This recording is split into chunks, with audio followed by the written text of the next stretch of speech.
we're just going to be sharing some thoughts, and I'm hoping that we'll pick one or two things that we can use in our relationships and in our marriages at the end of today's meeting. My name is Juwon Odutayo. I'm the lead therapist for Nurture Counseling and Therapy Services. I'm also the founder of Nurture Academy. What I do basically is helping people live fulfilled lives. That's what I do. Whether man, whether woman, whether married, whether single. Because I believe that it's possible to have the best of both worlds.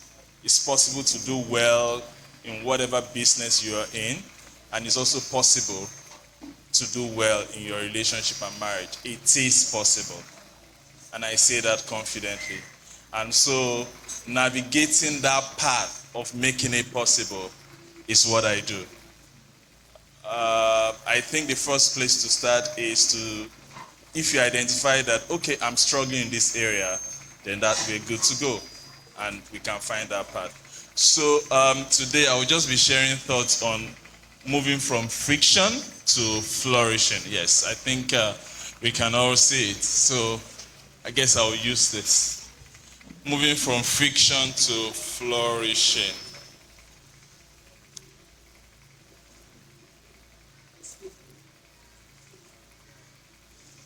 How many of us are married? Okay. How many of us are here with our spouses? Okay.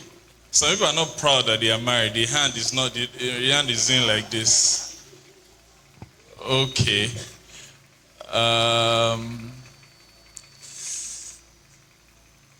How many of us are in a relationship? Not married, but in a relationship.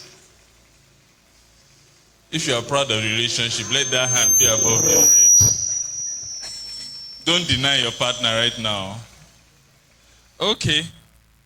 Whatever category you fall into, I am confident that you will learn a thing or two. So, yeah. The first thing I'd like to say is, are you going to be standing there for the whole session? The media guy? All right, okay. The first thing I'd like to say is that we've known that, or we are aware that marriages go through seasons. But my thoughts this morning is going to focus on the phases that the people in the marriage or the relationship go through. So, and that's why the way I've subtitled this is Navigating Marital Phases. Because I believe as individuals, we go through different phases in the course of the marriage. Now, if we believe that, okay, the union, Mommy was saying that this is for life, this is till the end. And, 45 years is not beans. Some of us are still aspiring to get to that point. So, whatever it is and however it is that they have been able to navigate 45 years, it's worth applauding. So well done for the work that you do. Okay, so I'm going to focus on, like I said, marriage go through seasons, but I'm going to pay attention to the phases that the individuals, the man and the woman in the marriage go through.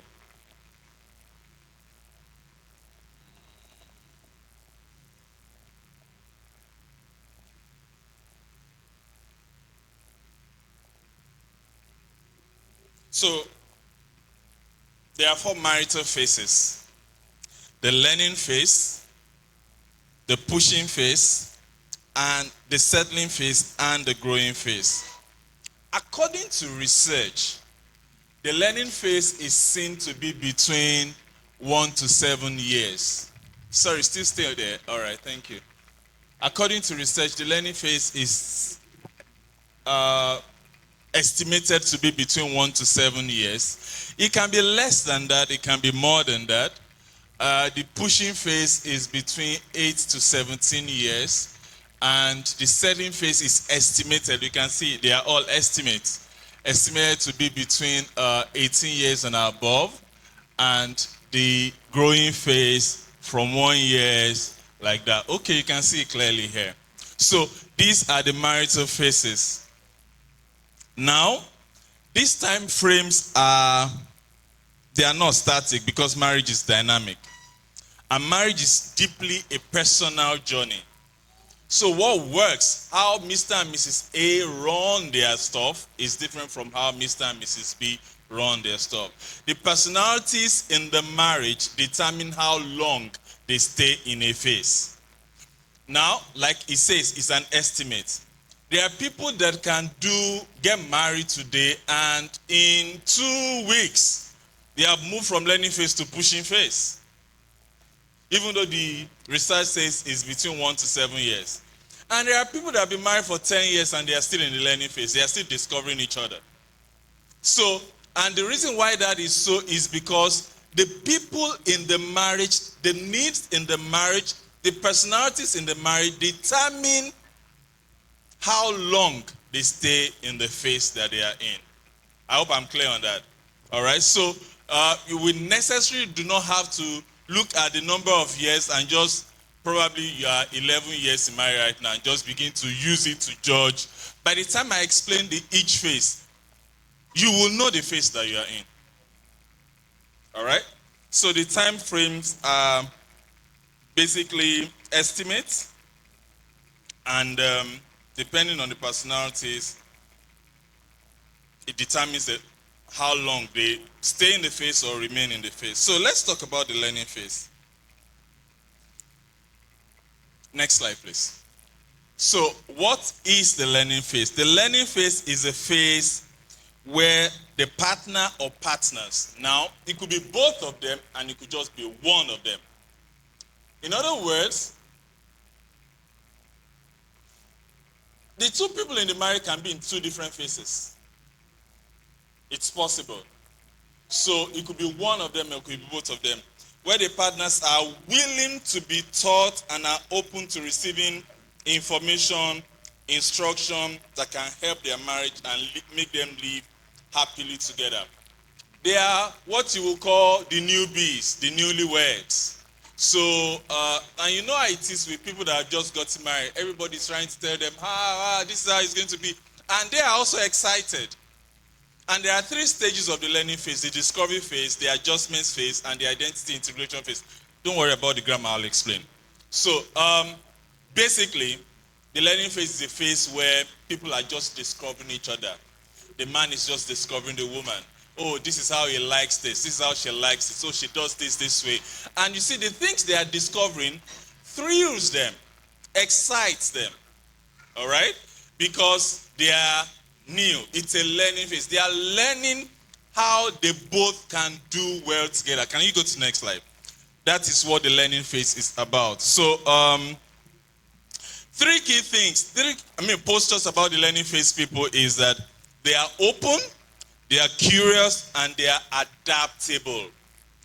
They are willing to adjust. And you know how they will say about people that are just learning is that, in fact, people that have been there for maybe 20 or 30 years, you see people that got married last month and say, don't worry, you just started. That's why he's still doing you. He's still doing you kiss like that. So because they are learners. So they probably will even see things that they are not familiar with, but it excites them regardless.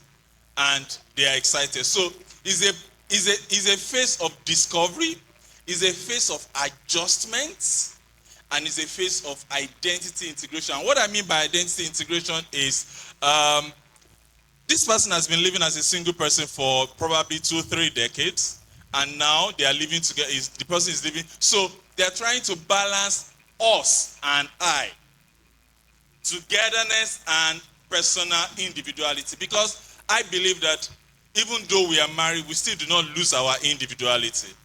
All right? So that is what identity integration means. So that's what the learning phase is. Next slide. So newlyweds, those in the first few years of marriage, is their first real contact with a person. Well, if I put it in the context of people that are married in church right now, hoping that possibly it's not that they've been living together, before they got married. So it's their first real contact with each other. And they are seeing that the things that they are not so alike that they thought they were alike. It's still the learning phase. So they are willing to listen to counsel and take advice from those who have been there. That's the learning phase. So it's a phase of many firsts.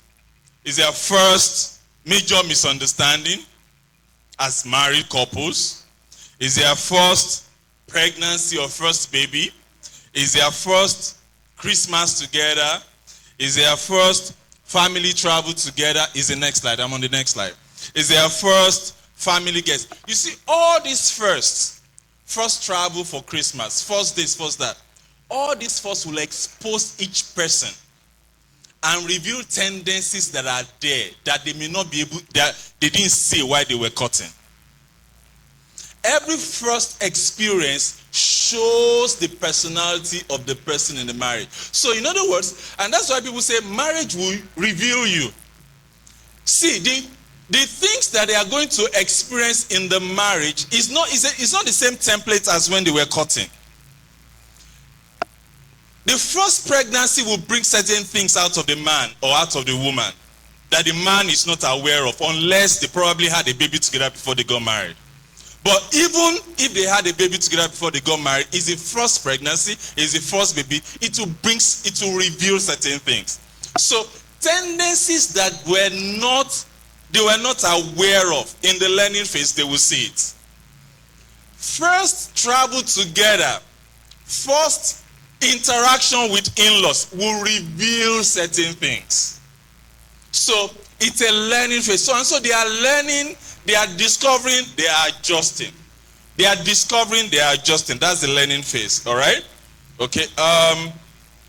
Another thing I like to say about the learning phase is that because they are learning, they are willing to listen to a certain extent, listen to each other, bear with each other, communicate with each other, and try to meet each other's needs, whether mental, spiritual, or social needs. So it's a learning phase. So I said, okay, I put the 3 stages there. Next slide, please. The discovery stage, the adjustment stage, and the identity integration stage.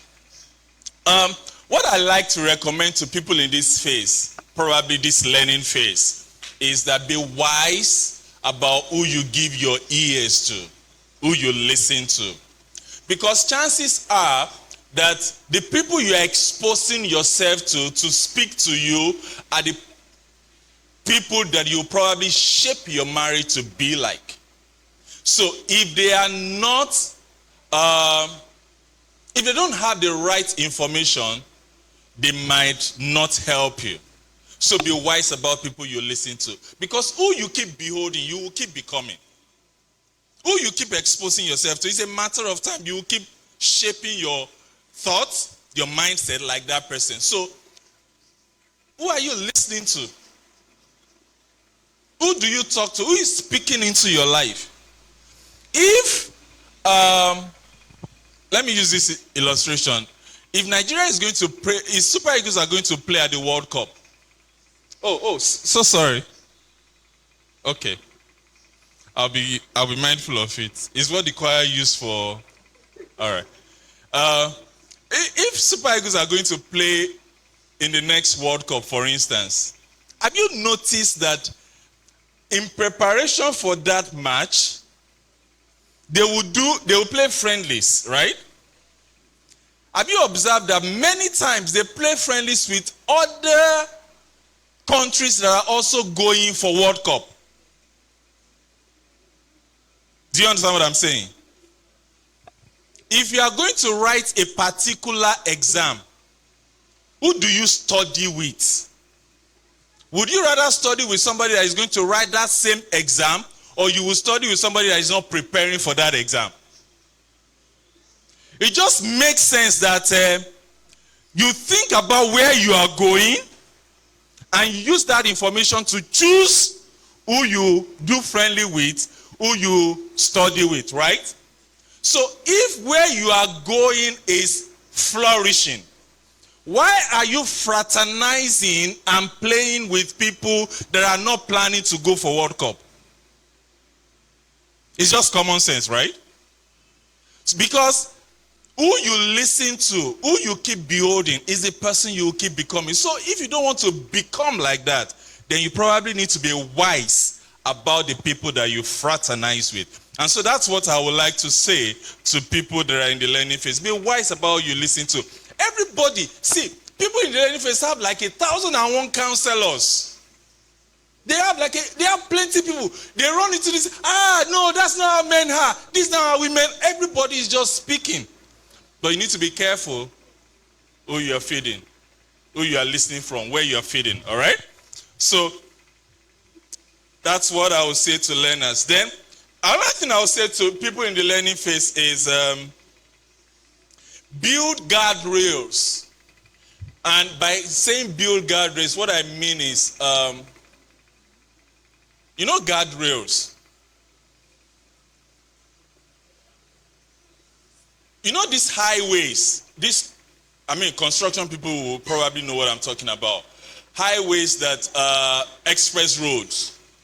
And you see all these rails, like something like this, that they will put by areas where there are valleys or ridges so that the cars do not swerve, right? People don't construct roads. Engineers don't finish constructing roads, complete it, and then think, we didn't put guardrails. They study the road, and as they are doing the construction of that road, they are putting guardrails alongside it. It's not an afterthought. It's not after 3 or 4 accidents have happened before they put the guardrails. What's the purpose of the guardrails? So that possibly you are coming on that road at 12 midnight and you are a bit intoxicated or you are sleepy or something. Before you fall into the ditch, that thing will contain your damage. So your car may be a little damaged, but your life is saved. Are you getting me? That's the purpose of guardrails. So if I connect that relationship and marriage, it means surround yourself with guardrails, support system. That before you end, before you hit a roadblock, before you destroy what you are building, they can help you and contain the damage and give you counsel. That's guardrails in marriages. Now, the difference between, that's not third party. That's people that you are accountable to. It's not when a problem starts. It's not when an accident happens that engineers come back and construct guardrails. They are with you along. That guardrails is always going to be there. So you can take your car for repairs because of that accident, but your life is rescued. So you can go, it's a support system. Basically, guardrails are support system. So have in your circle people that can, you don't even have to say, we have an issue. They just look at you and say, is everything fine? Are you guys good? Come, let's have lunch together tomorrow. And in the midst of conversations, something will pop up. You did not say what both of you have been struggling with in the household. An information, an insight, and then on the way home, you're saying, did you hear what Uncle said? And somehow, you don't know what that thing has rescued you from. Just an insight. Have that support system. That's what I tell learners. Have support system. You can't do it alone. You can't. And I tell you sincerely, my wife has a number on her phone. If I misbehave today, she will call that number. It's support system. I know because we talked about it. But you see, the fact that I know that that number is there sometimes makes me behave. I'm not kidding. And in the 15, 16 years of marriage, she has never had cause to use that number. But it's good that that number is there. Because it makes me sit up. You know that in football, before VAR, I'm sorry, I'm using football a lot. I hope you all know football, Sha. Before VAR, There were lots of errors in football matches among referees. Offside goal will be taken as goal, and that's the end. There are people that have won leagues and World Cups, and when they go back to check, the goal that one of the players scored was offside, or there was an infringement. And so they sat down and said, no, we can't continue with these errors. And that was what brought VAR, Video Assistant Referee. A technology that sees everything that is going on the field of play. So if you headbutt somebody by the goalkeeper and the ball is at the other side, they will call you back. And since that time, if you score a goal that is offside, and the referee did not know that it's offside, 60 seconds or 2 minutes after, they will call the referee to come and check. And that goal will be cancelled.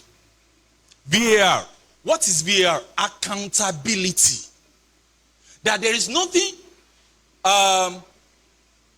there is no error that you will do on the field of play that will go like that. Do you have, I believe every marriage or relationship should have VAR. Who can call you to order? Who can say, I need to see you tomorrow by 7 a.m. in my house? And before that 7 a.m. tomorrow, I'm already thinking, hey, baby, did anything? It was that one. I'm sorry now. Is there somebody like that in your life? Because if you are in a relationship or you are married that nobody can speak to that person, that man or that woman, red flag. In fact, thick red. So I tell learners, have support system, have people that you both are accountable to. All right? Kai, I'm just on the first phase. I need to run. Okay, so and then I said have lots of conversations. So let's go to pushing phase. As you can see, you see the person that is pushing there. This is after the learning phase. After the excitement and the thrills, he likes his plantain diced and not sliced. He likes this and like that and everything. And all the euphoria of the in-love stage. Somehow, there is a wake-up period in the marriage where whether the man or the woman begins to think, my needs are not being met. The dreams that I have, they are not being attended to. I know we can do better than this. He's not paying attention to me. She's not paying attention to my needs. She's focused on her things. He is focused on his things. And so, pushing phase is a phase where one or both partners exert measured pressure. So making their partner pay attention to their needs. Am I clear? Are we together? Please move. Are we together? I'm in the definition. Yeah. So pushing phase is a phase where the spouse or spouses exert measured pressure to get their partner to treat each other better and commit to the marriage, and they are unrelenting about it. See, I know that for every man or woman, before marriage, before relationship, they had dreams and goals and ambitions in their lives. Personally, I don't believe that marriage is the death of those goals and ambitions. I don't believe that because you got married, your dreams are no longer valid and they can't be fulfilled. I don't think that your needs and the things that you plan to achieve, those things that when you slept on your bed before you got married, and you thought that you would become, that marriage is not going to make you become. And now that you are married, now that you have 1 or 2 kids, that's the end of it all. All the bills. No, I think, and that's why I said, it's my personal agenda. I'm an advocate of you can have the best of both worlds. You can. It's possible. And there are people that have the best of both worlds. As in, they are thriving in their career, they are doing well in their marriage. It's possible. The fact that you got married does not mean that that's the end. On a more serious note. So, if it's not working like that, you probably need to have a conversation and see how can we make it work. So pushing is when one or either persons or both persons are beginning to say, what about this? What about this? We can do better in this area. And it's a push. And spouses do this in different ways. You can see my graphics there. So it's like the man pushing all the box of his dream and goes to the woman and say, make them come true. Because that's what you did on the altar. Oh, you thought it was only vows you exchanged at the altar. You exchanged boxes. When that man was saying, yes, I do, and that one was saying, yes, I do, there were invisible boxes that both of you were transferring to each other. It's like my box of dreams and goals, make it come true. My box of dreams and goals, make it come true. And so it's been 3, 4, 5, 6, 7 years now, and I have opened that box, and everything that is in that box, nothing has happened. That's pushing face. So have you seen this? What about this? So one person or both of them are asking and pushing and making demands that pay attention to my needs. The fact that they are not your needs does not mean that they are not valid. The fact that that is not what you like does not mean I cannot like it. That's pushing. All right? Next slide, please. So, pushers are spouses who, after a long period of bearing and long suffering, realize that the marriage is for the long haul, and they are now becoming more expressive. You know, in the learning phase, they are discovering things, and they are finding it fun, exciting, and all that. And so, they are learning some things. But in pushing phase, they are more expressive right now. They are speaking. They speak more in pushing phase than in learning phase. All right? They become open about their expectations of the marriage and of their partners. There are two things there. They are open about the expectations of the marriage. What they thought and dreamt that the marriage would be. They are open about it now. What they thought and expected that their partner would be. They are also expressing it right now. And there are different ways they do it. I'll share some with you. Don't worry, I'm moving fast. I want to really move fast so that we can take some questions.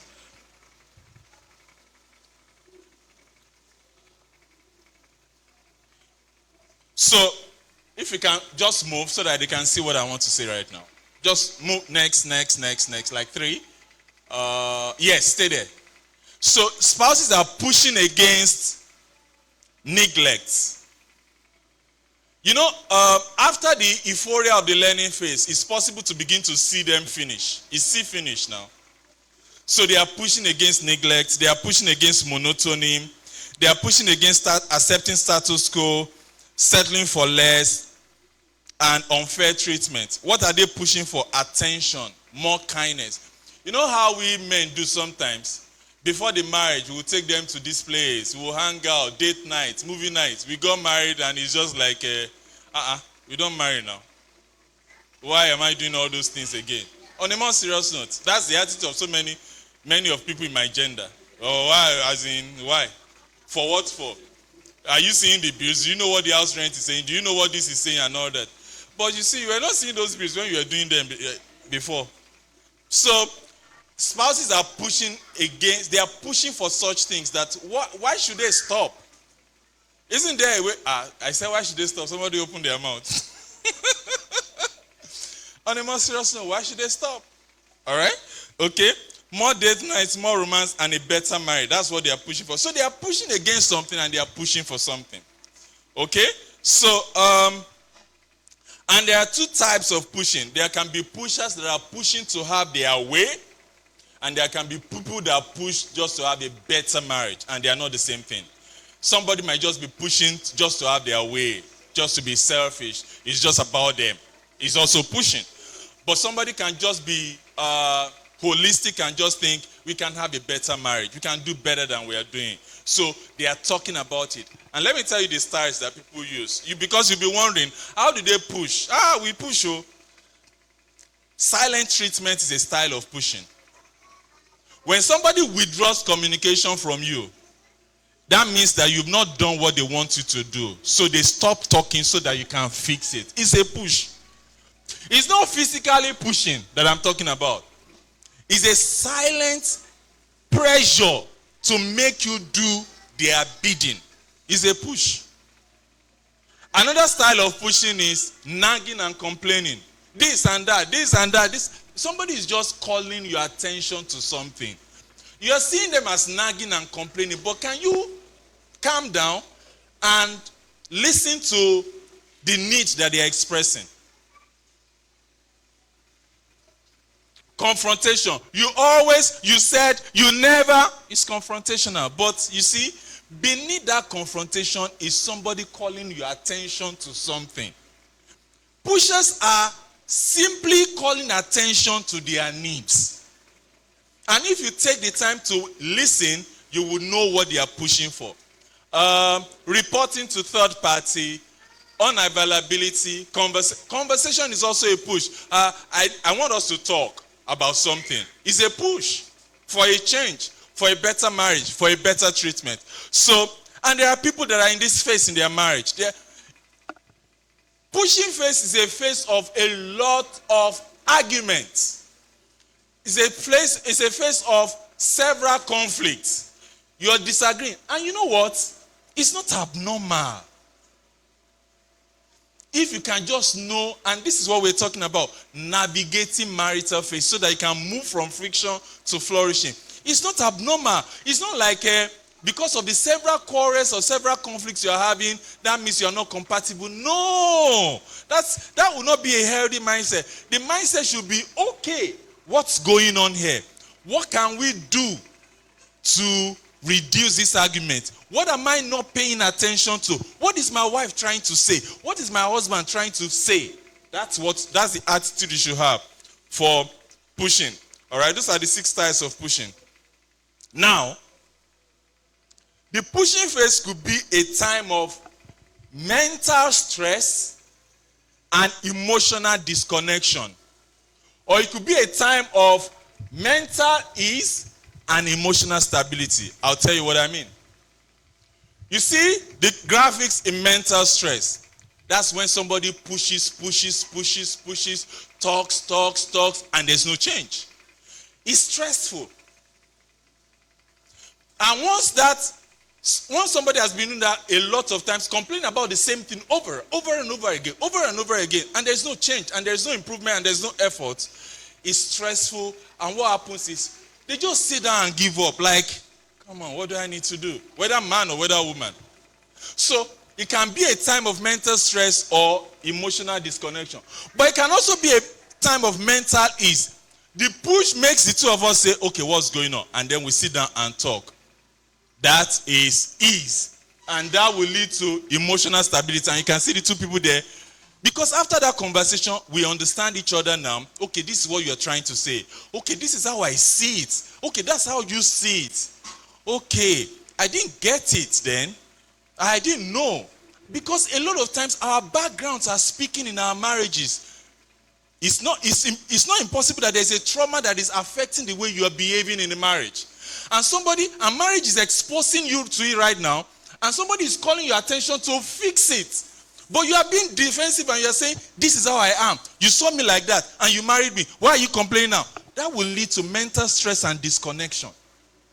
But if you can take responsibility and fix what they are pointing your attention to, both of you can hold hands, be on that journey of growth, of doing better with each other. So it can be both ways. People can move from pushing phase and go both ways.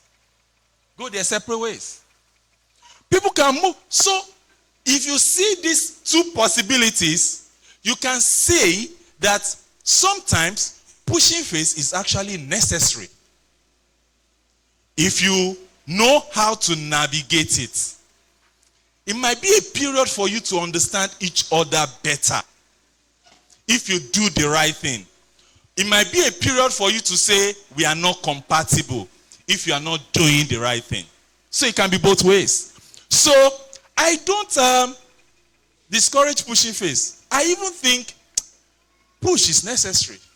Do you know that if you don't squeeze the orange, you won't get the juice out? If you don't apply pressure, sometimes you won't get the juice out of something. So the pressure that you are feeling from your partner is for your good, if you know how to do it very well. And I tell people that are in the pushing phase, the fact that if I'm standing here and you're sitting there, sir, and I say it's 6, you will say it's not 6, it's 9. Why? Because of where you are and because of where I am. Sorry, I move around a lot. Sorry. It's not good for you people's media, but then nobody has really been able to figure the pushing in that. Okay, so for me it's 6. To you it's 9. And I can argue till Jesus comes that this is 6. And I'll be correct. And you can tell me from where you're sitting that you're wrong. It's 9. And you'll be correct too. That is many times what goes on in our marriage. The way both of us are seeing it. And a lot of times, I don't know why we think that somebody has to be wrong. That he has to be 6. He has to be 6. What's wrong with your glasses? You need to change your glasses. How can you be looking at this thing and you be saying it's 9 and it's not 6? And so that's how we talk. What is the problem with you? And then we keep doing that because I maintain this position. Now, how do we navigate a situation like that? You say, this is 6, and you say it's 9. Say, really? But it's 6, so. You know, as long as I stay here, it's 6. But I can make a decision and do like this. Oh, I see why you say it's 9. Oh, I see why you say it's 9. But from here, it's actually 6. When you say it's 9, I may not argue because I see why you say it's 9. But it doesn't change the fact that by standing there, I still say it's 6. So in other words, 6 and 9 can cohabit. It might be because of where you're coming from, that's why you're seeing it like that. It might be because of where I'm coming from, that's why I see it like this. So is there a way that we can make 6 and 9 cohabit? As in, it's okay for you to be 9, and it's also okay for you to be 6. And so that is what understanding is. And then if I say I see, and I express that understanding, chances are 8 or 9 out of 10 times that you will probably get up and come to this place and say, oh, I now get why you have been saying it's 6 since. Okay, but you can see it's 9. So both of us now understand each other. But you see, that understanding does not change the figure. Does not change my position. Does not change his position. We just understand why we view it and our perspective. But after a while, because there is a shared understanding, I can come to a point and say, I think I prefer this 9. It's not the one forcing it. It's not the one demanding it. It's just me thinking, I think this 9 works better because I can see what this 9 is doing. And then I think I like this 9. He didn't say anything. He just expressed understanding to me, and I made a decision and changed my perspective. Or it could even be the other way around, that he says, I think I like this 6. And then he leaves his position and comes and says, let's run with this 6. That's what understanding is about. But you see, a lot of times, as married couples, I don't know who gave us that assignment. That when we get married, we have an assignment to make our partner become like us. Error. Who sent us that journey? Who sent us that assignment? As in, now that I'm married, everything, you just have to be like me. So you have to see the things I see the way I see it. You have to like what I like. What I don't like, you must not like. What I don't want, you must not want. Who sent you? If everybody is like you in the world, this world will be boring. It will be boring. Because you're not that fun. So, and if you check, it's our differences that bring us together. What you do not have that you see in the person that attracted you. You get married, and then you now feel those same things now try to begin to pull us apart. Who did us this bad thing? So, pushers are calling your attention to something. Can you calm down and just listen and have a conversation? The fact that she likes to go out. She's extroverted. She likes to attend parties. She likes to receive guests. And you don't like that does not mean that she's wrong. Does not mean that she needs to change. That is just her personality. I can be in my office, I work from home. I can be in the room or in my office on my desk and not see outside for 5 days. I'm not kidding. That's how I get my energy, from studying, from researching, from stuff. That's what drives me. It's not my wife. My wife in this Lagos, she can attend 4 parties. I don't know how that works. I don't know how she does it though. But she can go to 4 different parties on the same day. She can come back from work at 9 p.m. and her way of relaxation is, let's go and have a drink. How? You just coming in from 8 a.m. it's 9 p.m. and you want to go out to go and relax. That's how she relaxes. Relaxation for me is get a book, read, or watch a movie. So I'm an indoor person. She's an outdoor person. And it is okay for both personalities to live together. Left to me, if any of my child was going to do birthday or wedding, nobody may show up. I am not lying to you. Nobody will show up. Because it's not like I go for anybody's. So why would they come for my one? I'm not supposed to be offended. But you see the crowd at my children's function, not my wife. And I like it. On a more serious note. Because left to me, they won't have friends. You don't know what God did to you by making you different in some ways. You have just not leveraged it. Because I have leveraged on mine, and it has helped me a whole lot. But you are seeing the differences that you have with your partner as problem, whereas they are gifts. You just don't know how to handle them. You just don't know. And by the time you handle that gift and decorate that gift very well and allow that person to thrive in their personality, you will be the better for it. But you are seeing it as, it's like you carried one load, like you must become like me. Drop that load though. Nobody gave you. God did not give you that load. Because even the person that you are trying to change, you that is trying to change somebody, you have not even finished changing yourself. And you want to carry another person's, let me run. Okay, where am I? So, pushing phase can be a period of mental stress or mental ease. And then the 3 stages of pushing phase, like I said, is a wake-up stage. Like, how did I get here? What happened to all the things I've been thinking about that I said I would do in the marriage? So, and then that's why you begin to push.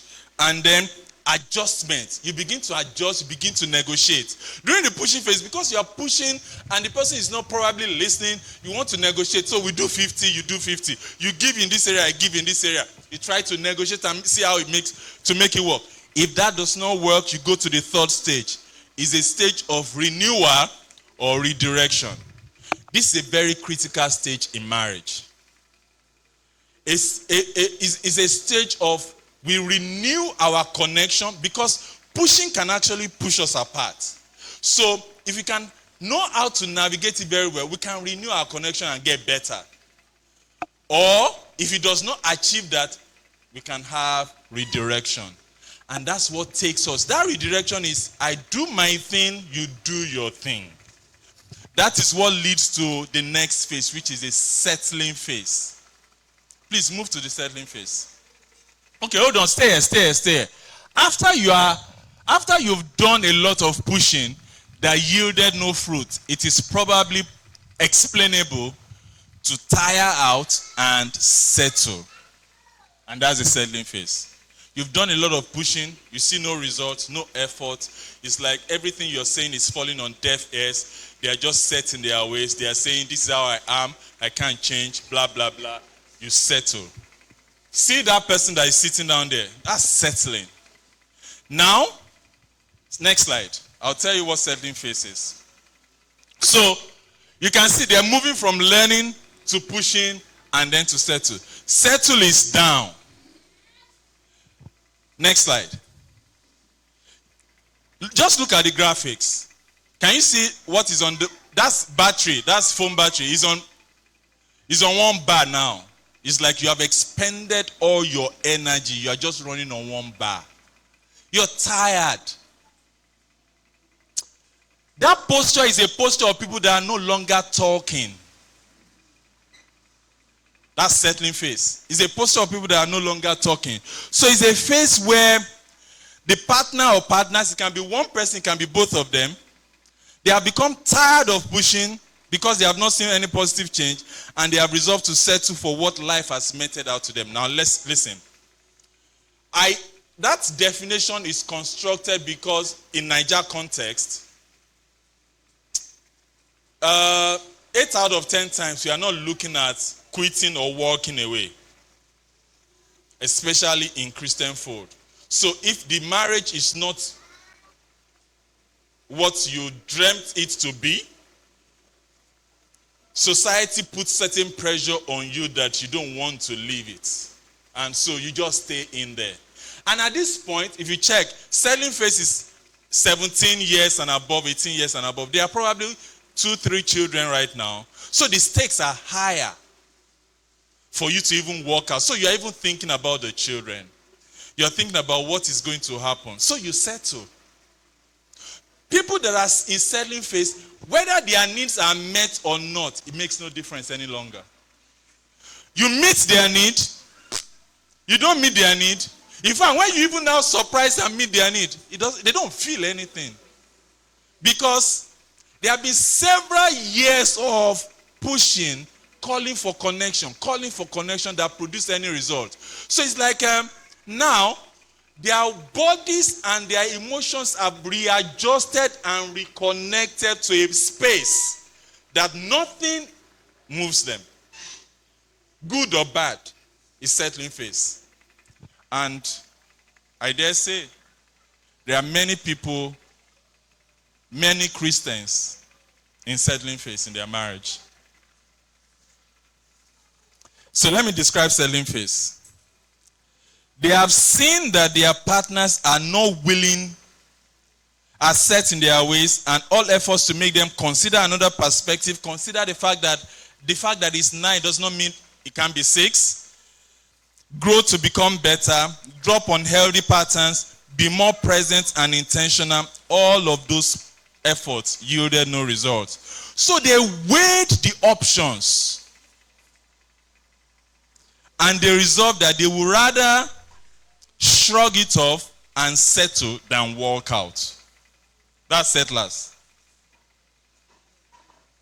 The hope for meaningful change has diminished.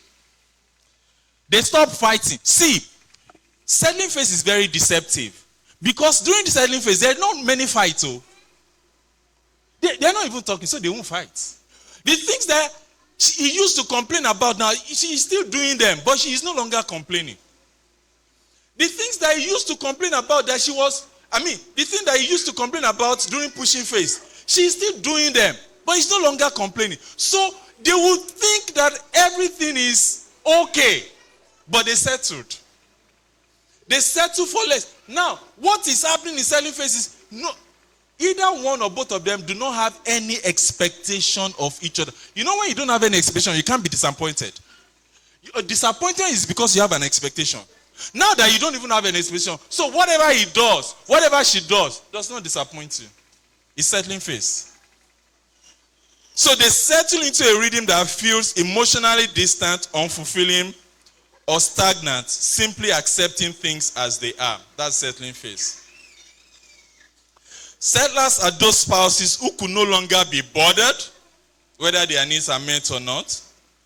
They accepted their fate and they reckon What they got is what life deemed fit to give them. The expectations of their partners have dropped. They become cynical. Let me tell you something about settlers. Settlers, probably 17, 18, 20 years in marriage, they see newlyweds. Don't worry. Your eyes go soon clear. That's the language of settlers. It's a settler language. When they see people, young couple that are holding hands and they are doing lovey-dovey, you know they have done 20 years. They will just, nah, don't worry, you are coming. Your eyes go to, that's settlers. You are laughing. If you have ever done that,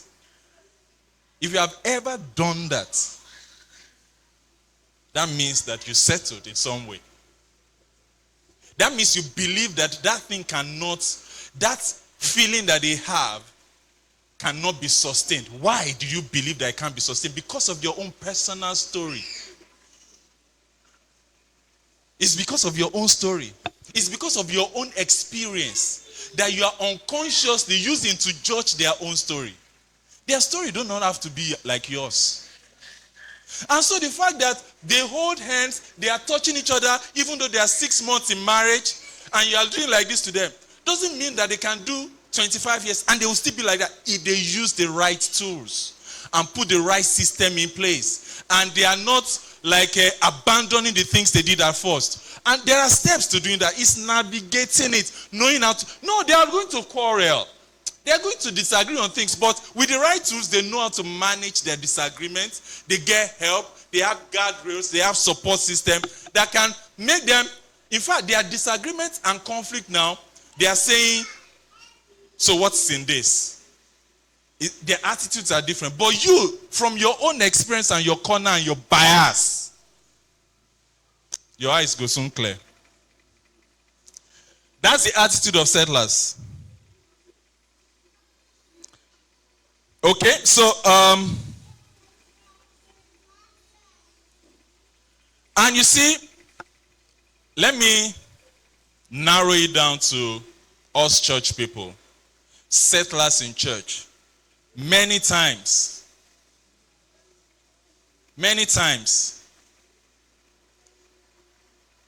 you know how we are as human beings. You look at a couple that have been married for 18, 20 years. And they wear, because settlers wear anko to church. Oh. And they wear anko. They drive together to church. But they are settlers. Many times they are marriage counselors in church.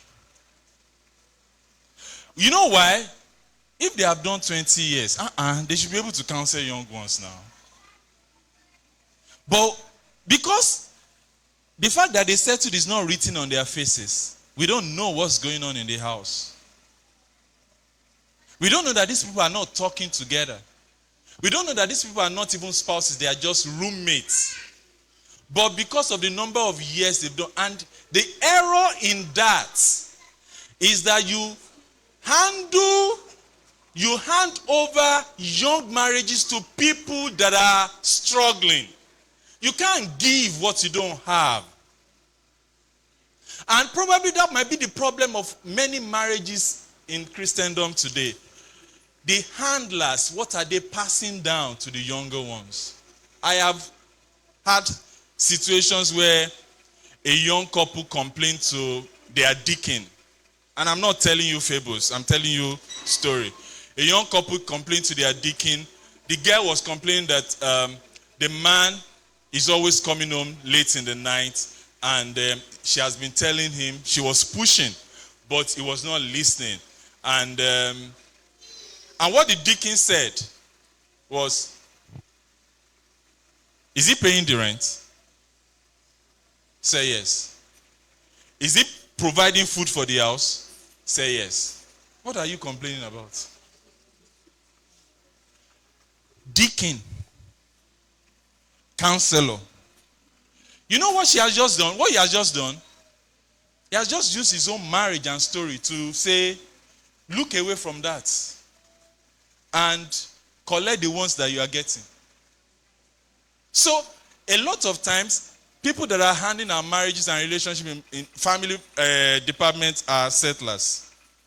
Okay, so one or two things I'll say about settlers again is many times settlers are the people that probably will now open war room and be praying for a miracle to happen to their partner. And you see, it's a common feature in many African homes. People don't even get to settling stage in the West before they walk out. You know now, marriages just pack up maybe after 2 months in the West. But here, because of what society thinks and what the pressure society brings on us. And let me tell you how settling happens. And it's a conditioning. I don't know how many of you remember this story back in the days. When I was growing up, there was this circus that happened in Dundee where it's a show. And they will bring animals, elephants, and they will be doing, it's a circus, they will just be playing different games and throwing rings on them and like that. And elephants will stay and be jumping, dogs and cats. Yes, it's a circus. I don't know whether I don't think they still do it. They used to do it in Dundee in UK.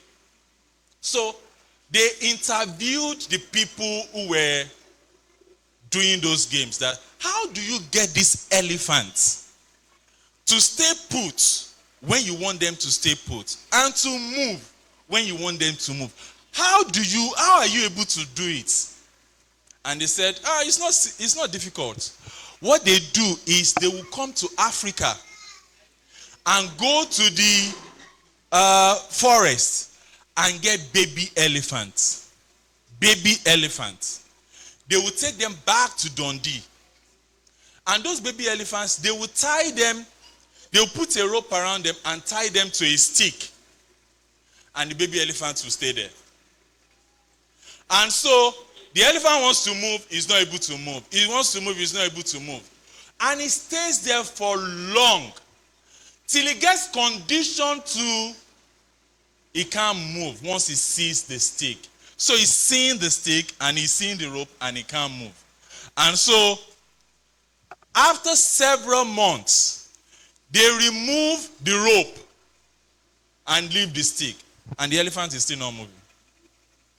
Because the sight of the stick tells him or tells the elephant that I can't move beyond here. So he goes within the perimeter of the stick, even though the rope has been removed. Do you understand? He said, if an elephant moves further away from that perimeter, they put him back because he has not learnt it. He has not been conditioned.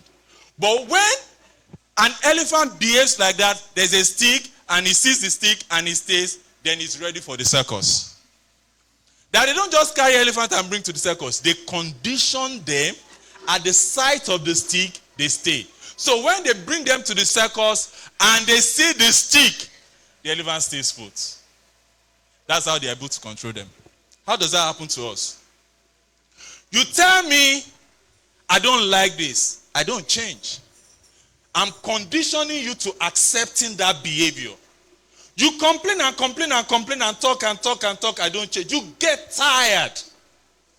Because you know that nothing is going to yield any result. And so you accept it and settle. I have conditioned you to accepting unhealthy behavior. So, even when I do different right now, your mind and your mental faculty still thinks I will still misbehave. So when you see good behavior, it's a surprise to you because you have been used to bad one. And you just think that bad one is only one I can produce. Do you get my point? So even though I can go and get help, and then somebody has told me that this way you are behaving is not good. You need to treat your wife better.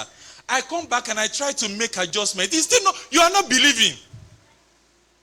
Because you are thinking, no, don't worry. Don't give him 1 week or 2 weeks. Why? Because I conditioned your mind to be like that for 5 years. So when you now see me do different, it doesn't surprise you. It doesn't make you believe me. So now I even change a behavior. I see that you are still not trusting. I revert back to my old. Because that's what you are used to. I have normalized bad behavior for you. It's conditioning. And it's going on unconsciously in many marriages. When your attention is called to something and you say no, and you don't want to have conversation around it, you are unconsciously conditioning your spouse to accepting it. You continue to do it, continue to behave like that, they accept it. And so sometimes it's difficult to preach to her to even expect better because you have messed up her mind. That's how settling happens. And you see, in settling, all right, where am I? Sorry, just a second. Reasons for settling. Emotional fatigue is one of the reasons. Behavioral conditioning is one of the reasons. I just explained that. Society, because they will stigmatize you if you walk out of the marriage. Children, where do you go to?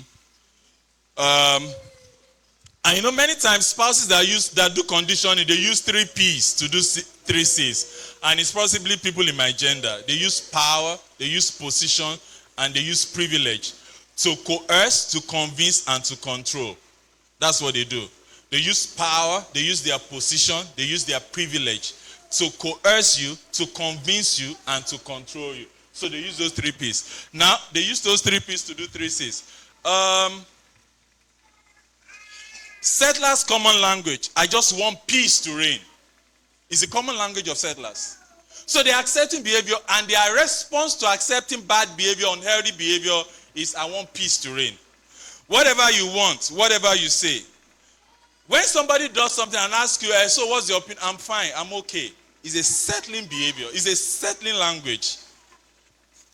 I have to be submissive. I don't want to be tagged controlling. What am I supposed to do? It's a settling language. Because eventually it's like you have locked up. So you just know that if you say anything, it's not going to make any difference. So why am I wasting my effort and energy in saying anything? And then, you see, there's something I want to say. There's a point I want to make. Don't worry, I'll come to it. There are 3 stages in settling. The resignation stage, they've resigned. They move from resignation stage. Resignation stage is the stage that happens immediately from pushing, redirection. They now resign. They are not talking. They are not complaining. They are accepting. And then they now move to coexistence stage. They are just living together. They are not connected emotionally. And then they now move to the 3rd stage, which is a very scary stage. Re-evaluation or acceptance. And I'll explain what that means. Re-evaluation is when they have coexisted for a long time, they are beginning to think, is this how I'm going to be for the rest of my life? Is it possible for me to have better? For women, okay, so these are how things are going to be. Nothing is going to change. Okay, our last born is still in school. Maybe when everybody goes and leaves, I might come back here and think about what I need to do. Is reevaluation. It's a mental process. They're not having that conversation with anybody. They're having that conversation with themselves. That's reevaluation. Acceptance is, this is what it is. I mean, there's no other, where am I going to? There's nowhere to go to actually. Where will I go to? Where will I start from? So there are people who have accepted. So there are 2 types of settlers. There are people who settle for a while and wait till the opportunity comes. And there are people who settle forever. Go to the next slide. There are people who settle forever. People who settle for a while, they might have done 25 years. Okay, hold on. Stay there. They might have done 25 years in the marriage. But one Omugo just called them and they never returned. And you're wondering, was it the fight that happened last night? No, they've been in settling phase for the last 10 years. They were just waiting for opportunity. In fact, it's some children that planned their parents settling. It's settling. So you can actually be in a marriage right now with a settler who is just biding time. And there are some people, it's not the children. While they are in that marriage, they are spending the last 4 years building where they are going to go to. So they are physically present, but mentally and emotionally absent. Because they are creating, because if they leave immediately, there's nothing they are leaving to. Because they have spent the last 2-3 decades of their life trying to build with you. So everything is here. So where are they going to start from? So they now say, okay, I'll give myself 5-year project. And they start work on it. And then when it's ready, you would think it's because he complained about food last night. No! It's a long time ago. So you are thinking, let's settle what happened. What, did he say that? He didn't mean it. He's sorry. No. They've disconnected a long time ago. That's settlers. So, 5 common markers of settlers. Physically present, but mentally and emotionally absent. Next one, please. Number 2 common marker. They are close, but they are unreachable. They are sitting together with you, but you can't reach them. You don't know that. Do you know that? That happens. Somebody can be sitting with you, but you are miles apart. Next slide, please. They are emotionally unavailable, but unimaginably feels entitled. They are not connecting with you emotionally, but they are demanding the roles of husband and wife from you. It's an entitlement. You are supposed to. Even though I'm not meeting your needs, but you are supposed to do this as a wife. You are supposed to do this as a husband. It's an entitlement. And Africa, we can be so entitled. Number 4. They are publicly endearing, but privately unloving. You will see both of them outside and you think, beautiful couple, they look good. Because a lot of times, after doing 25 or 30 years in marriage, you probably have finest things in the world, and so you look good. People admire you. You even probably carry designer bags and drive and ride one of the best cars. But nothing is happening between both of you. And lastly, number 5. Number 5. They perfect their state with roles and responsibilities. They mask their state. For men, they perfect their state with roles and responsibilities. I'm doing this, I'm doing that. So they're always traveling for one business, one work hall, one conference like that. You see, all those traveling is just so that they are not in the face of each other.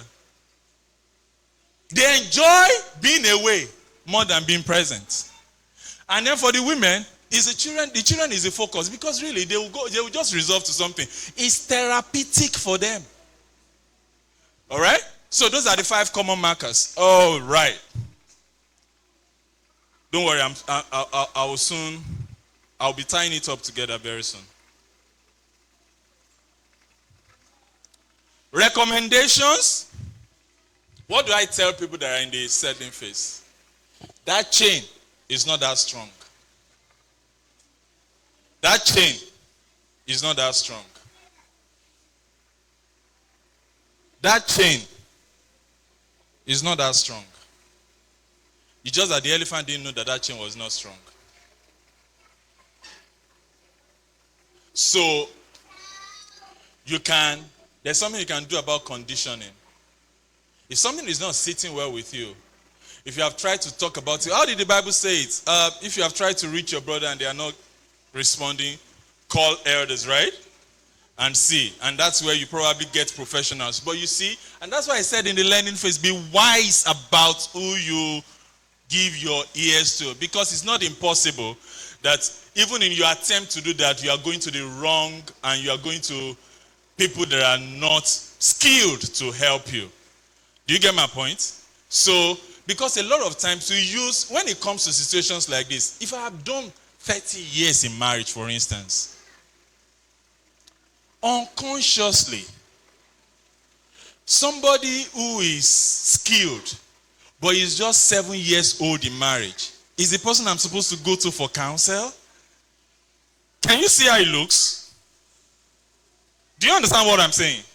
You will be thinking, what is this small child going to tell me now?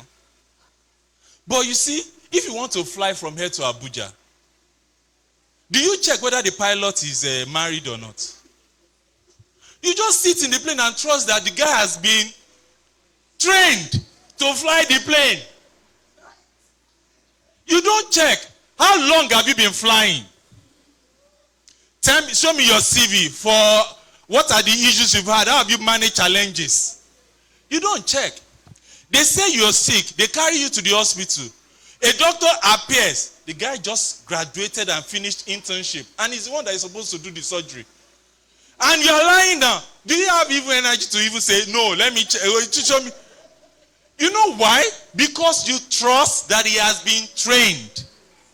So, you see, a trained counselor or therapist come to you and you are looking, how old are you? How long have you been married? And that's what you are using to judge whether you're going to get the right counsel or not. That's how we put ourselves in a disadvantage. Because we already conditioned, we have the mindset to expect help in a type of form and shape. And it's not always like that. So, and it's a challenge many single people face, really.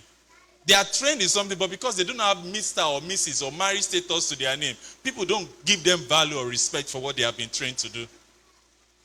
It's unfortunate.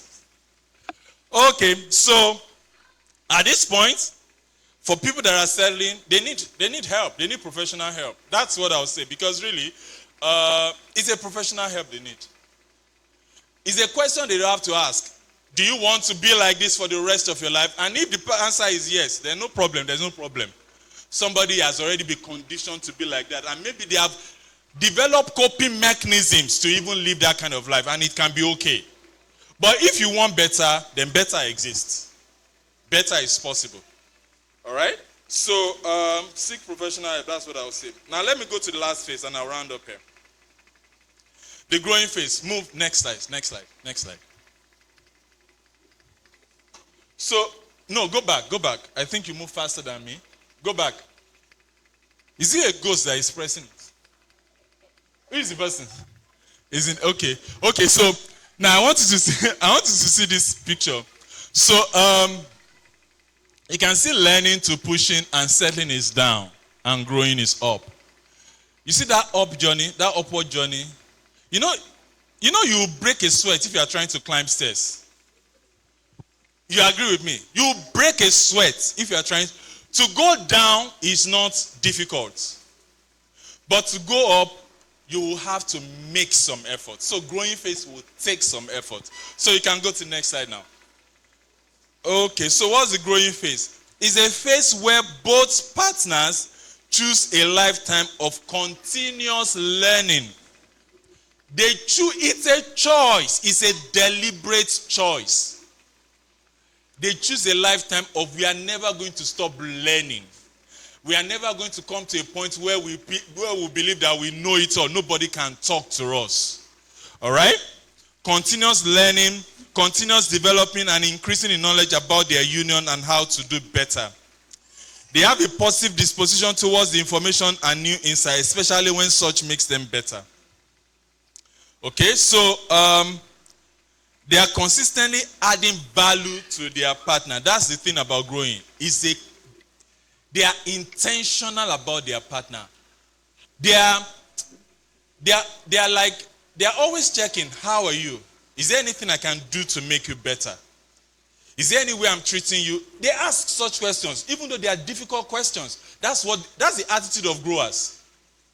That's the attitude of growers. Even though the answers may not be what they are expecting, but they are open to saying, okay, is there something you would like me to do?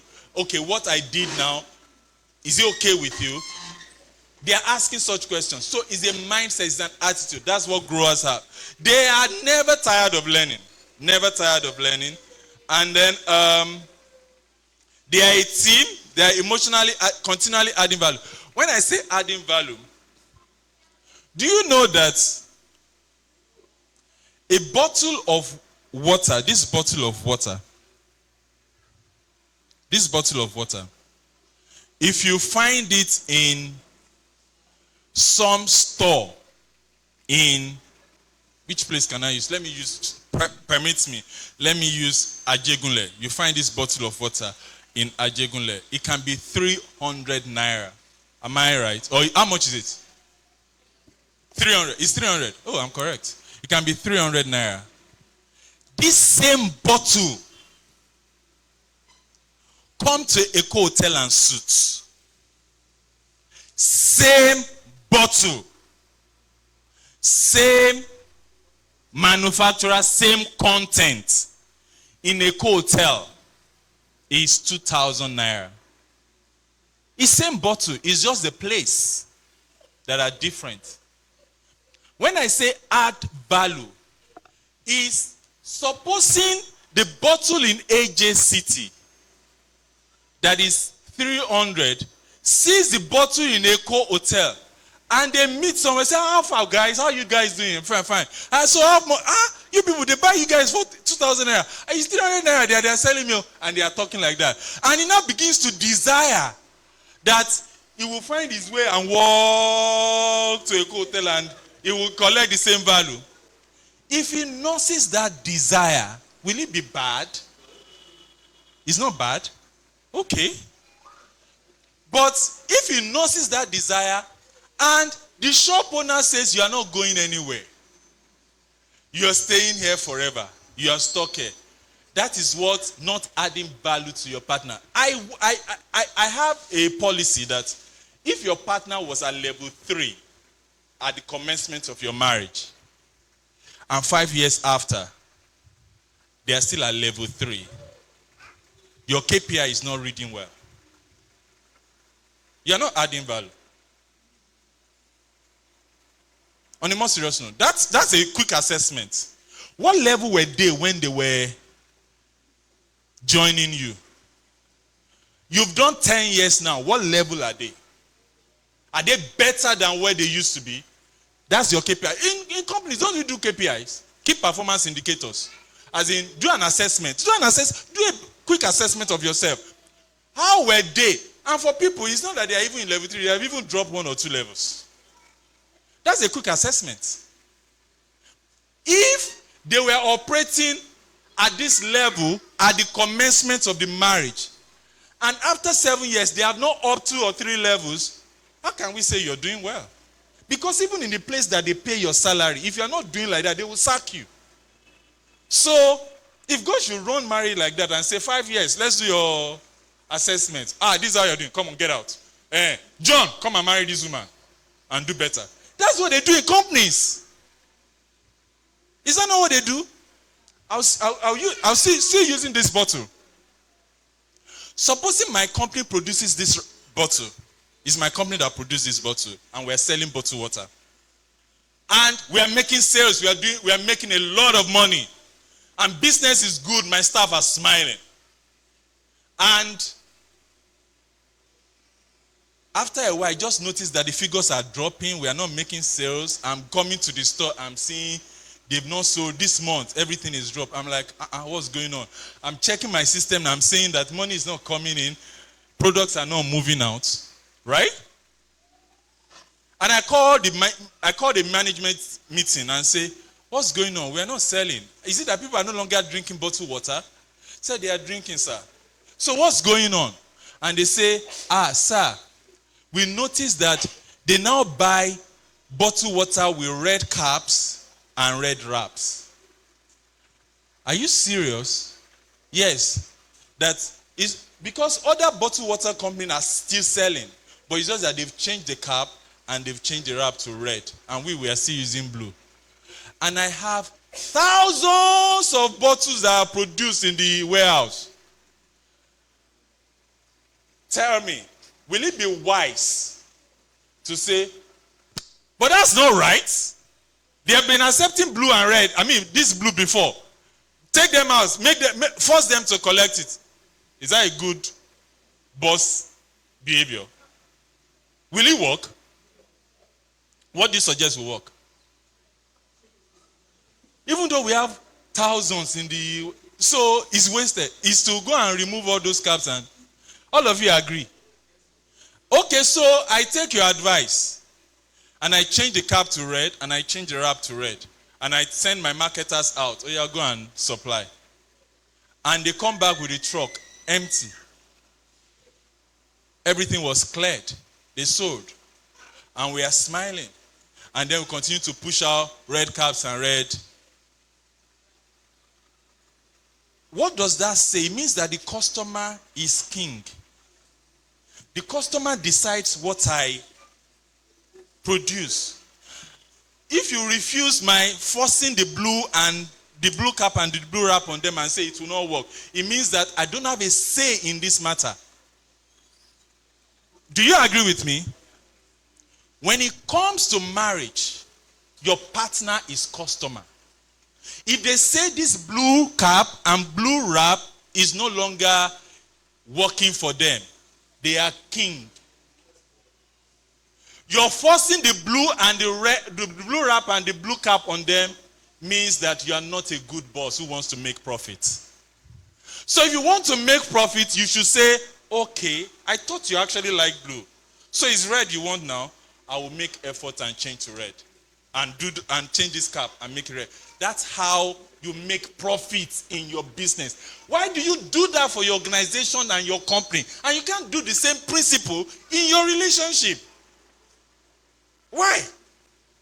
Why will you do that? Because you want to make money in business and you make customer king. And when it comes to your marriage, your partner says A, you say no, you must accept my C. Why will it work? Because even in secular business, it cannot work.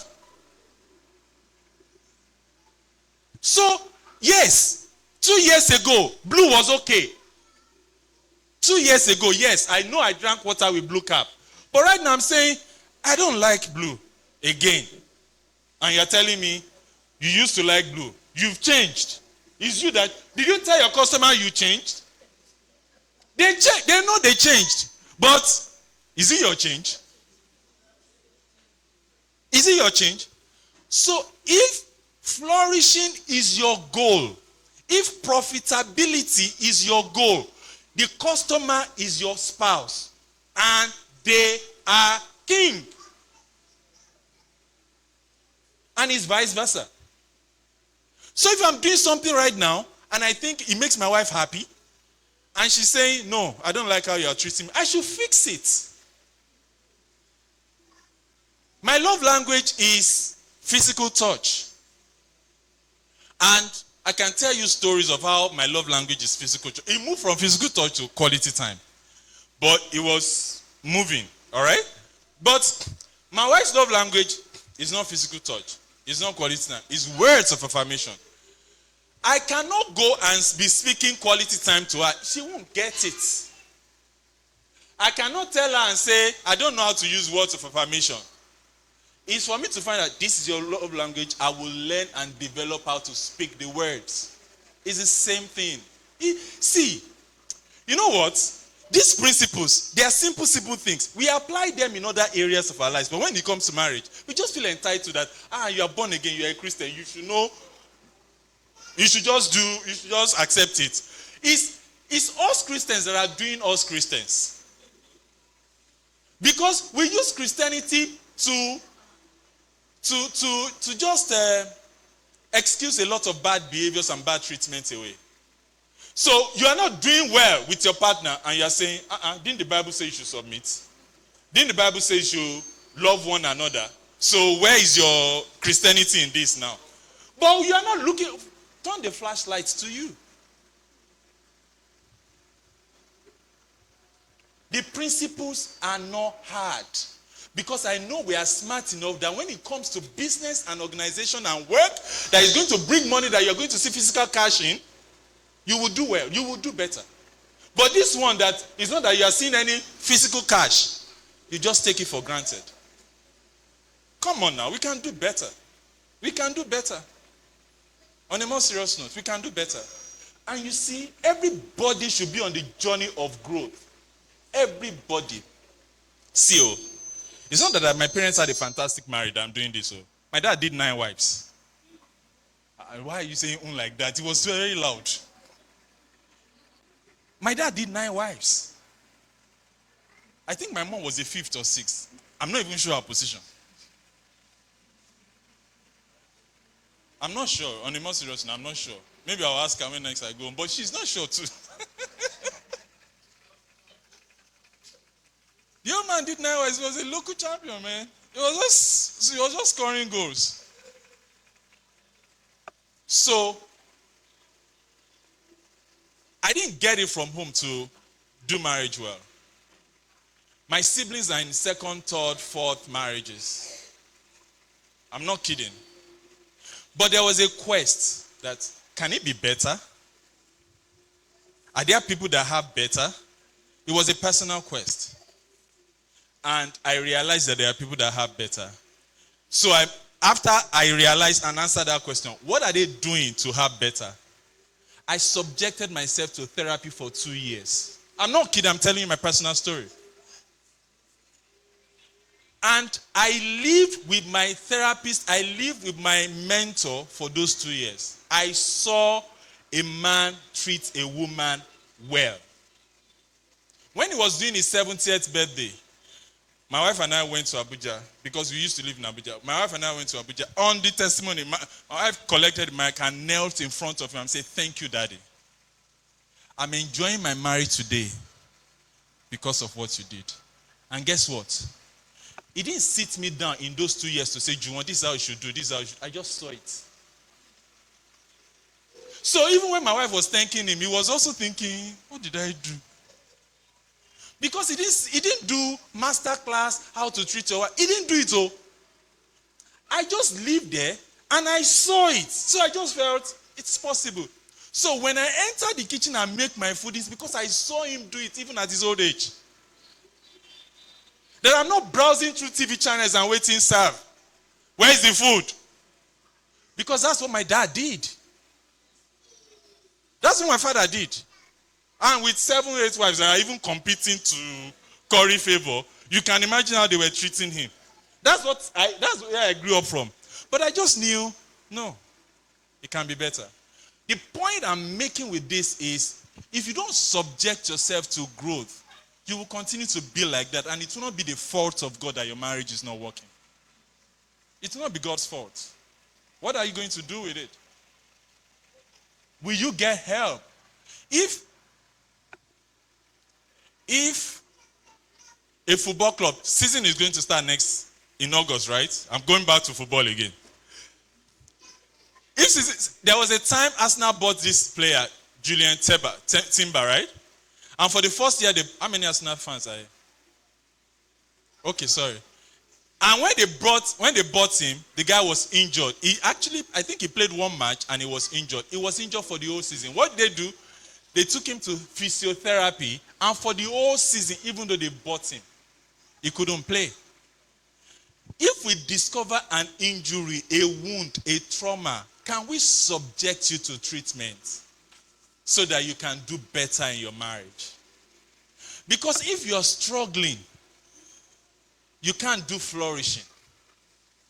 And your partner is not your therapist. Your partner is not the help. Your partner is not the problem.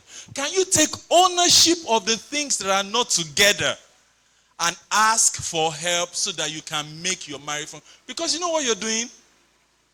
You're transferring. It's a cycle. The children are also picking from it. So I tie it up together with this. That growth is possible. You just take intentionality and a different mindset. So what is the first thing? Awakening. The person sees that there are certain things that are not working here. And the second stage of that growing phase is action. And then flourishing happens. Now let me tell you what happens in action. You see this? Move. Let me round up. I know my time. Move. Yes. Go back. Stay there. You see learning. And then you see pushing. You see pushing, that's supposed to be a gift for you. Because it's a point of self-awareness. When somebody begins to say, no, not this, it's self-awareness. It's introspection. It's a lot of self-awareness that is supposed to go. Can you see what they are doing? It's a ringing bell. It's a notification.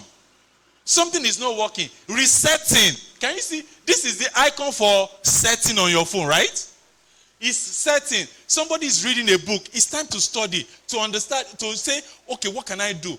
They are making intentional effort. You can go to class. You can read a book. You can do. It's self-awareness. Your partner is pushing and calling attention to something that is not working that you're doing. Self-introspection. Not an attitude of, this is how I am. Can you have some level of self-awareness and take ownership and take responsibility for it. Because when you do that, you grow. When you don't do that, you settle. It's not difficult. So you move from pushing to settle because you chose not to do self-awareness. But when you choose to do self-awareness during pushing, you grow from there. So that is the key. And sorry, let me just go on. Now the thing is, it's possible for these phases to overlap. So somebody can be in pushing and also be settling at the same time. It can be happening together. Somebody can be learning and be settling. It can happen together. So the point is, at this point that I've explained all this to you, what phase do you think you are in? I don't think they have. Okay, I think they have it. No, I'm not sure. Go to the next slide. Go to the next slide. Next slide. Next slide. No, okay. What phase are you? No, I edited it. There's a scan where you can take an assessment that will determine. I will drop that file with mommy. Where you can take an assessment. You just scan the code and you can take an assessment to know the phase that you are in. And I will take questions now, if there are questions. But I don't think there should be questions, unless I'm not clear enough. But if there are questions, I will take them, no problem. Okay. Go to the next slide. I don't have the scan here. Go to the next slide. No, I don't have it. Okay, I think yes, those are the thoughts I wanted to share with you. If there are questions, I will take them. If there are no questions, I will take my seat. Any questions? All right. Good morning, sir. I think you should take your seat a while because so that you can get your, Please, can we give him a big hand, please? Profound, powerful. A show of hands. Any of us have questions? I have, and I don't know. Does anybody else have? Anybody? I have like 2. Okay, so nobody. Okay, let Daddy start. I know when somebody takes the courage to ask the first question, somehow everybody will start remembering the question that has always been there. All right, sir. Thank you very much, Coach. I have like 1 or 2 questions, and I'd like you to respond to them. But let me first of all commend the brilliance of your presentation and the content. Please, can we give him a real warm applause? Your subject is very relatable, and I believe that all of us here, adults particularly, we can find ourselves in this your subject, particularly for those of us who are married or in relationships. Particularly for those of us who are married or in relationship. And particularly for us, given our journey, we can trace our path in your study. So I want to say it's well researched, well documented, and also well presented. But the question I'd like to ask is this. In your practice, as you relate with people,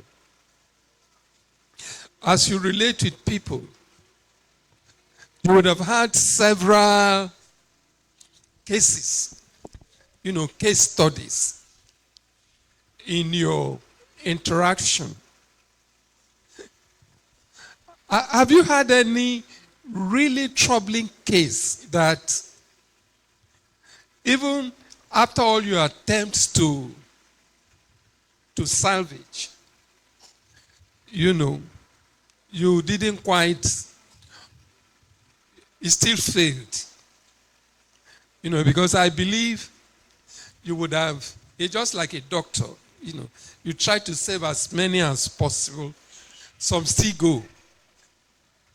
Just to glean lesson from, such an incident. And I think that is one point. I hope you catch it. And again, there are many of us here. We're in different stages.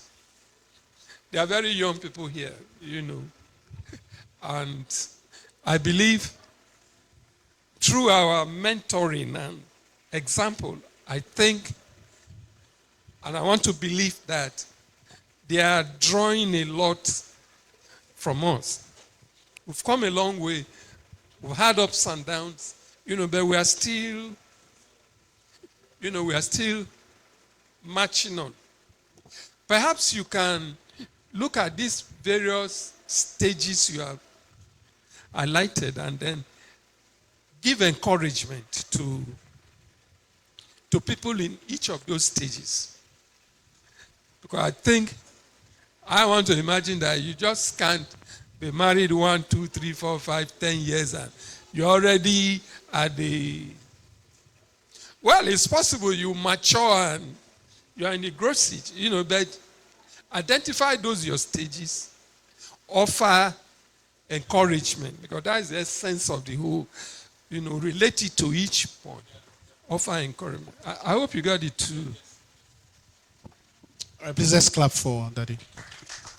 Okay, for the first one, are there situations whereby there are marriages that, even though they came for help, but it was not the solution of bringing them together, we did not achieve it? Yes, there are.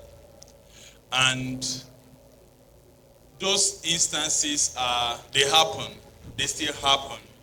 Because the reasons why people get married affects what their expectations are in the marriage. And so with understanding and insight in the course of the marriage, they probably now realize we probably shouldn't have come together in the first place. And there are situations like that.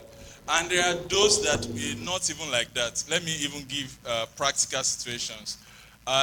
Based on my work, I realized, I discovered a pattern that, in fact, is probably one of my products that bring more income to me today.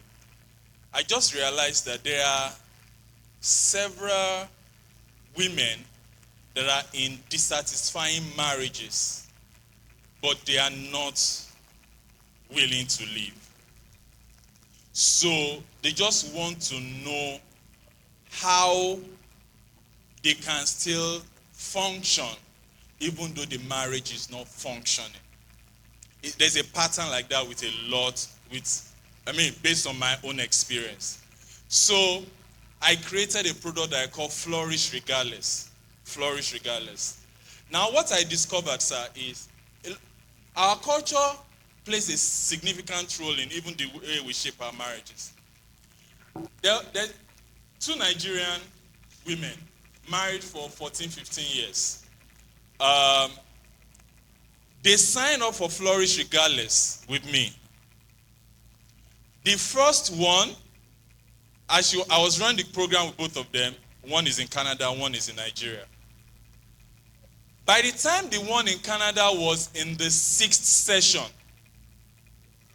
and she was supposed to come for the 7th session, her husband showed up. And I was like, okay. Said, no, we want marriage counseling right now. I would like to close the Flourish Regardless plan, and we would like to, because before she signed up for Flourish Regardless, it was because husband was not willing to come for counseling. But after 6 sessions, I don't know what he saw. I don't know what was happening in the house. He showed up in the 7th session, and they started marriage counseling. And they are good today. The one in Nigeria, the same program, finished at 9 sessions. Today, she's not in the marriage. She's the one who walked out. And I understudied it. It was systems. The systems were different. The system here makes it okay for the man to send the woman out. The system there protects the woman. So the man saw that I'm on my path out in this country. What's going to happen to me? And he came for counseling. See, his motive for coming for counseling was not genuine. It was so that the woman would not send him out. But it's okay. Jesus said, come as you are. That's what Jesus said. Jesus did not wait for us to fix ourselves before.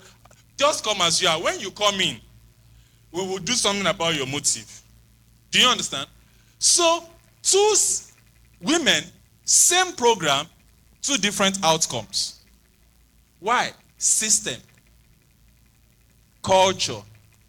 So, the system we are in, why is it that a lot of our people japa and their marriages break? They entered a different system that will not condone all the behaviors and belief systems that they were operating here. They got there and they borrowed sense. They know that I either sit up or I sit out. And they behaved.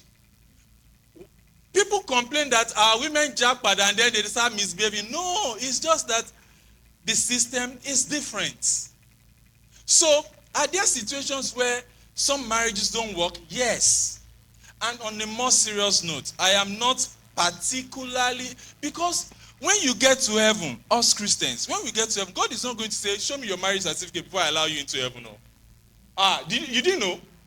He's not going to ask for a marriage certificate. Oh. He's not. So, whether your marriage works or does not work, does not stop you from getting to heaven. It may not be I'm saying this in church, but it is what it is. So, because we don't want to be carrying dead bodies out of several homes. We don't want that, because God does not want that. So, there are situations where the people may not be able to work together. And I realized also, I will say this before I go to the next point to raise up. There was no particular battle God fought for the Israelites and used the same method. Read your Bible. 1, you will say dance round. 2, you will say stay. There was no particular one that he repeated the same method. So, one size does not fit all. You can't copy and paste. Because this works for Mr. and Mrs. A. Does not mean it's going to work for Mr. and Mrs. B. So it's to understudy the dynamics of Mr. and Mrs. B, understudy the people that are in the marriage, and create what can work for them. And if what is being created shows that the dysfunctionality in these two people would damage them, God will still want each person to be alive. So we can actually say, can go your separate ways. So, the people in the marriage, it's not the marriage that is a problem, it's the people. And that's what we focus on. And then the second thing you talked about, so, whatever phase that you're in, the point is help is always available. It's just that will you take the help? If you are in the learning phase, don't think the learning phase is a phase where you don't need to do anything, and so you are still in the euphoria. You need to build a system around the things that you are doing that are working. Make them a system. See, let me tell you 1 or 2 systems that we have in my home. My work is busy. My wife's work is busy. But we have a system. As I speak to you right now, my wife is in South Africa. But we have a system that will run. I call it 30MT. At the end of the day, unfailing, before we close our eyes tonight and close our eyes and sleep, we must have 30MT. What's 30MT? At least 30 minutes marriage time. How are you? What was your highlight for today? What was your low light? What happened? It's just a connection point. I call it 30MT, at least 30 minutes. But I realized that for all the times we've had 30MT, we've not spent 30 minutes, we've spent more than 30 minutes. That's where she's cataloging how the day has been. That's how I know what's going on in her life. That's how she knows what's going on. We do it every day because we know we have a busy schedule. And it's possible to take it for granted. And I don't want to be a person who holds the mic and I'm not practicing what I'm preaching.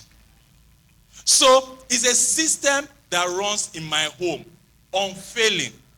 Another system that runs in my home is what I call open day. You know what they do open day in school? Where you go to school and you check your children's results, how are they doing in maths, how are they doing? We do open day in my house.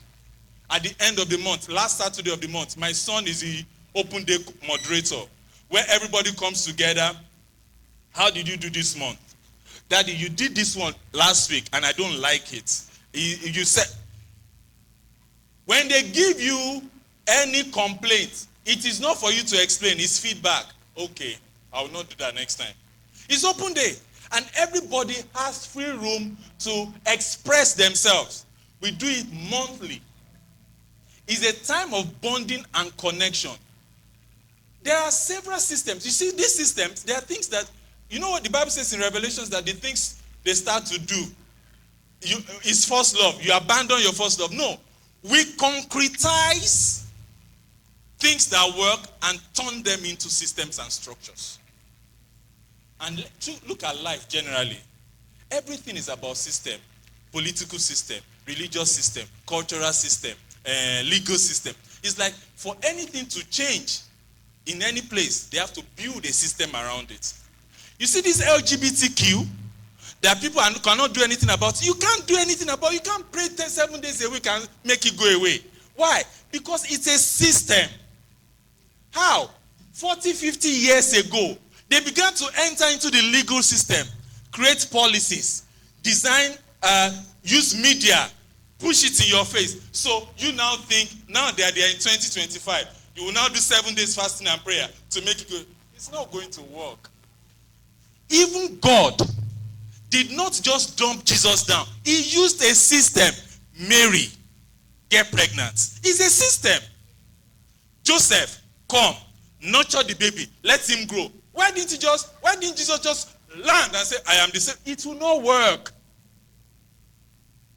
Whatever change in behavior that you want to have, create a system around it. My daughter did not know how to swim. I want her to learn. I want her to be able to swim. I am not going to go to church and say, God, please make my daughter swim. No! It doesn't make sense. What do I need to do? Create a system. What's the system? Who is the best swimming coach around? Have a conversation. How do you do it? Is it weekly or 2 times a month? How much? She's not aware of my conversation. And then, where are we bringing her here, or we are coming to the house to use the swimming pool in the house, blah, blah, blah. And we have that conversation, and we make negotiation, we have a deal. You are going to be learning swimming every second Saturday of the month. The swimming coach, the driver will take you there, and like that. And then she begins to go. Now, 3 weeks down the line, she still can't swim, but the system is running. Am I right? 4 months down the line, my daughter is floating. 6 months down the line, she's independently swimming. Did I pray for it? No. I created a system to make it happen. The system touched my pockets. Is that not so? Whatever change in behavior that you need to see, create a system. Ask yourself, what's the root problem? The root problem here is A and B. Because you see, your belief produce your, I'm taking his response too far, but sorry, I'll tie it up in 3 minutes. Your belief produce your behavior. Your behavior deliver your results. If you believe that all men are cheats, we are seeing the results that you are getting is a function of your belief. We can't do anything about your results. That you have been in several relationships that didn't work because there's a belief system that is operating there. So can we come to the root problem and fix it? And if we fix that root problem, your behavior and attitude will change and your results will be different. Many times we just see results. You didn't do well in math. You're always failing math. What's wrong with you? Your mates are doing well in math. Blah, blah, blah. That's what you're doing. Results. It won't make any difference. Go to the root problem. So the root problem is creating a system. This is the result that I want. This result is what I want. Okay. Let me now begin to work the process to achieving that result. That's how you have a change in behavior. So if a man or a woman is behaving somehow, subject them to a system, get help, put them through processes, and in a matter of time, you will see a different outcome. It happens on your phone now. All of you have smartphones. Do you get notification updates sometimes that you need to update an app? You get. If the notification update comes and you click ignore or later, it's okay. But as you continue to click later, ignore, like that, and you don't update, it will get to a time that app will not be able to function very well. Am I right? Because you have been clicking ignore. But if you click updates, the updates can be going on in the background and you can still use the phone. And it can stream from 0 and then stream 0 to 25% in like 10 seconds. And you go back after 2 minutes, it's still at 28%. Why? Because maybe there are some complications or technicalities going on there. When in marriage, your spouse complaining about something is a notification update. Stop clicking ignore. Click updates. Because you've been clicking ignore for several months and several years. Now the marriage app is not functioning and you are complaining. So because you have been clicking ignore. They say, I don't like this. You say, come on, come off it. They say, you did this. I say, come on, what's wrong with you? It's you change. You keep, that's you clicking ignore. Ignore. They complain about something. Click updates. Update does not mean it will stream from 0 to 100 in 2 minutes. It can go from effort is being made to make adjustments in this area. That's 0 to 10 to 15. You see, both of you can still talk and jolly because you know there is some effort going on the ground to update this area of his life or our life. It's a system problem. We have normalized unhealthy systems. And that's why we are probably where we are. Thank you so much, sir. So the question I have, in a sense, you've touched on it. So maybe let me put it another way. So as a pastor here, so I usually am concerned that sometimes we call ourselves flourishers. The name of the church is Flourish Life. Yeah. So sometimes flourishers come to church and they are filled with faith, blessed. But sometimes I always feel like this person that is living here, when he or she gets back to the home, are they able to implement? Especially when one of the couple, maybe catches something in church. Now, this may not just be about marriage alone, but the other couple is not around. But when they return, how are they able to?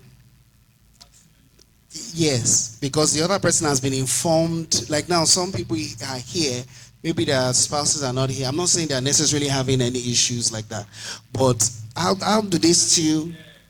So that's the question. Because as a pastor, it does bother me. Like, this person, we've talked about prayer today. But are they returning, knowing how to, okay, pastor is not here, but how can I still carry my spouse along? So I don't know if you can do that in 60 seconds, sir, but it bothers me a lot.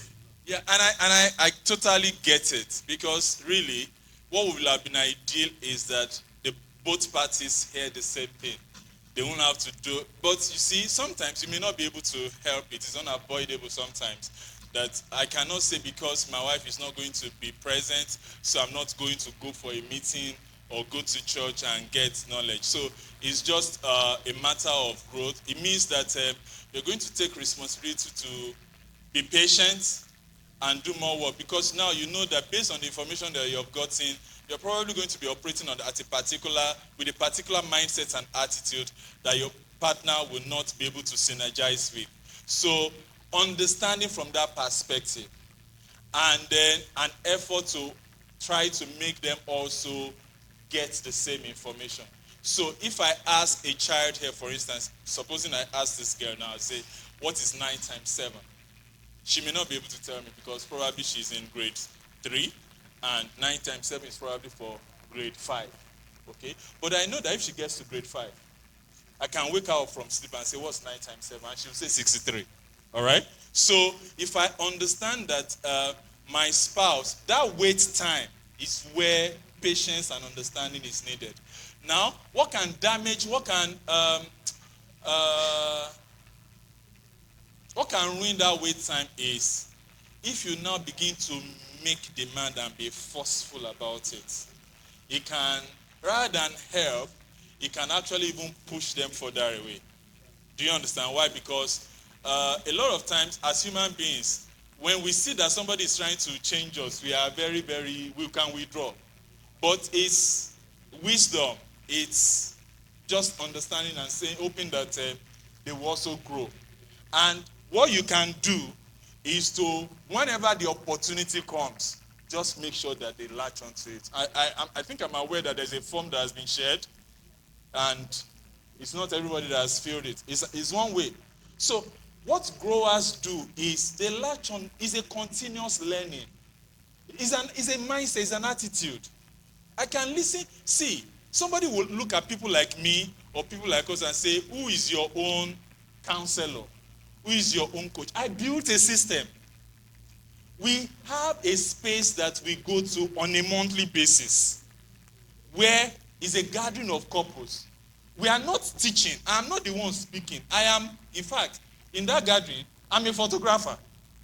I'm using my phone to take pictures. But I just sit and learn. Even though I do this. So there's a place that I go to and I just sit and learn and take notes too. The day you come to a point where you stop learning is the day you start dying. So that mindset is what we must have, that I don't know it all. I can sit in your teaching and still pick one or two things that I'm going to apply in different ways in my life and get better. As long as it makes me better, as long as it makes my marriage better, it works for me. Regardless of who is giving it. It's a mindset. It's an attitude. Thank you so much. Thank you so much, sir. Okay, so let's begin to bring all of this to a close. The truth is, success leaves clues. And in fact, I need to confess. So before mommy here had come to the institute, my wife and I, maybe like last year or so, we had some issues. And it was in that push. So I was really following, and you mentioned something about personality. That usually that's what determines if you stay long in a phase. So but what we did was, we got counsel from our parents, but we just knew that we needed professional help. So I saw this institute. So I told her that first of all, they are training people to be family coaches and therapists. In fact, I saw Praise for West Institute, but the money was plenty. So but I saw this other institute, and then we got in. I told her, I said, firstly, this man is a coach himself. He's going to be, in fact, the first class, he said, I am coaching you to be coaches, but I'm first your doctor. You are my patient also. That's what he told us. So immediately we positioned ourselves to get the information to fix us. But what was missing in that institute was, I kept telling my wife, this guy is dropping wisdom, he's dropping knowledge, he's hitting, when you're talking and then somebody is unveiling your life, but there was no system to it. There was no method to it. So when mommy started her course and she was doing all those forms and stuff with us, I said, this is what I'm talking about now. This is what is actually missing. Now, this thing may not be so much of, we don't want it to sound too bookish, as it were. Maybe because there's that part of me that really wants to see, what is this, to get this. But the truth is, what we have learned here this morning has been more like a back knowledge of a lot of research. Putting 1 + 1 = 2. And in a sense, God has also led our senior pastor here to be part of that institute. And she gave a testimony. She said her going there, yes, she has been married for 45 years, but she had to unlearn, relearn, learn some new things, even in our own marriage that is 45 years. There's something I learned in that school I was. They said, any marriage you see that is going through a lot of things is, first of all, the homework was not done before they got married, actually. And then absence of vision, and then, the lack of a quality help counselor. So what God gave our senior pastor was a vision called the Family Rekindle Hub. And I've not heard anything, even from church members here, that there will be certain things that we will do and we will bring it to church. Not because, basically, church is our first audience, really. Well, I mean, you are interacting with people week in, week out. You should want to ensure that they are also blessed by the knowledge that you have gained.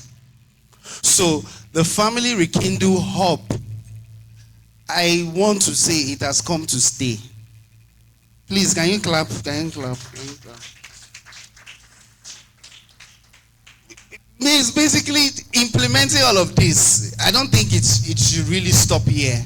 The next service is Thanksgiving service, so we will not be doing anything family and all that.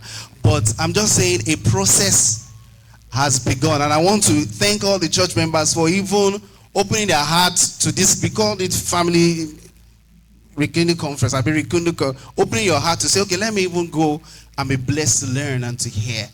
Now, I said all of that to say that for the purpose of continuing discussions like this, forums like this, our senior pastor has given some of us some forms to fill and all of that, but that's still not enough, as it were. There will be more symposiums, more forums. The truth is, that whole marriage issue that somebody may have here, it may not be fixed in 2025, but beginning the process is amazing. Is a first step. So the forum, we would not, over time, like in the past few weeks that it has started, we have not been posting anything about it on the church group, right? So that it still maintains that whole vision for church communication and information. But we're going to have a group, and it's going to be voluntary.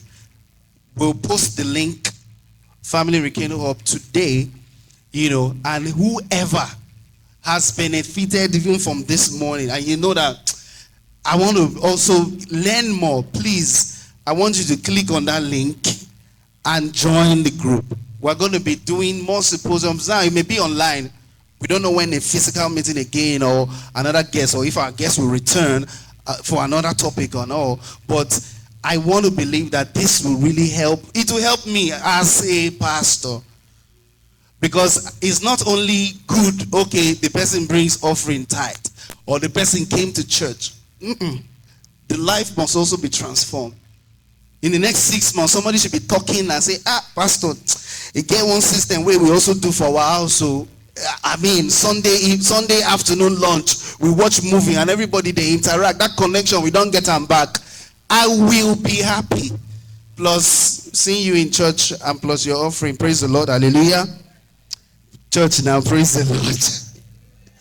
I'm just saying, please join the link. When we put it there, it will bless you. There's a symposium in July coming, right? It will bless you.